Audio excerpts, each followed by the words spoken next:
Bentuk-bentuk perlawanan rakyat pada masa pendudukan Jepang. Pendudukan Jepang di Indonesia sejak tahun 1942 membawa penderitaan baru bagi rakyat setelah masa penjajahan Belanda.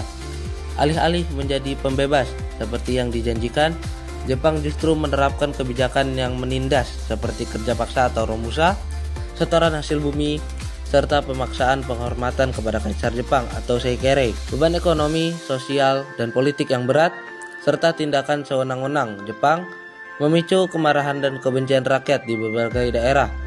Kesadaran akan penindasan ini akhirnya mendorong rakyat untuk melakukan berbagai bentuk perlawanan, baik secara terbuka maupun diam-diam, demi mempertahankan harga diri dan hak-hak mereka sebagai bangsa. Perlawanan rakyat pada masa pendudukan Jepang menjadi bukti semangat juang yang tak pernah padam dalam sejarah perjuangan kemerdekaan Indonesia. Yang pertama, perlawanan bersenjata. Rakyat di berbagai daerah mengangkat senjata karena penderitaan akibat kerja paksa atau romusa, penyitaan hasil pertanian, dan kekejaman tentara Jepang. Berikut beberapa contoh perlawanannya, yaitu perlawanan peta di Blitar tahun 1945 dipimpin oleh Sudirman dan Supriyadi. Ini adalah perlawanan paling terkenal dari tentara bentukan Jepang sendiri. Peta adalah pembela tanah air. Meskipun gagal, ini menunjukkan semangat nasionalisme yang tinggi. Yang kedua, perlawanan di Aceh tahun 1942 dipimpin oleh Tengku Abdul Jalil, menolak kebijakan Jepang dan penindasan terhadap rakyat Aceh. Yang ketiga, perlawanan di Indramayu dan Singaparna.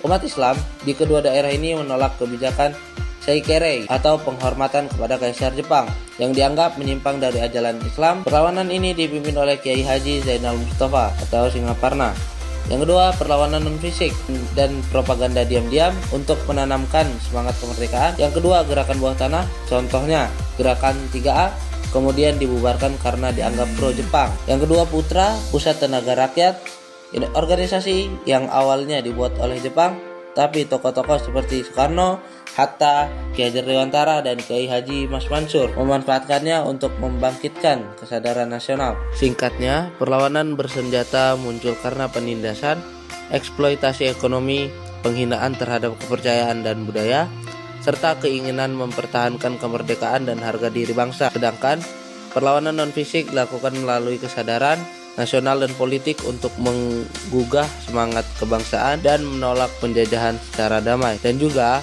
motif utama perlawanan di Jawa Barat adalah penolakan terhadap kebijakan Jepang yang menindas dan menghina agama, serta keinginan mempertahankan harga diri dan kemerdekaan. Perlawanan ini menjadi inspirasi bagi rakyat Indonesia di wilayah lain untuk terus berjuang melawan penjajah. Dampak perlawanan rakyat Singaparna terhadap pendudukan Jepang adalah, meskipun perlawanan tersebut tidak berhasil mengusir Jepang, peristiwa ini menunjukkan bahwa rakyat Indonesia tidak akan mudah tunduk pada penjajahan. Perlawanan ini juga membangkitkan semangat juang rakyat di daerah lain untuk melawan Jepang. Selain itu, perlawanan ini memaksa Jepang untuk lebih waspada dan menunjukkan bahwa kebijakan Seikere sangat menimbulkan resistensi dari rakyat yang berpegang pada keyakinan agama mereka. Namun perlawanan ini juga menimbulkan korban banyak dari pihak rakyat, termasuk penangkapan dan hukuman mati terhadap tokoh perlawanan Kiai Haji Zainal Mustafa.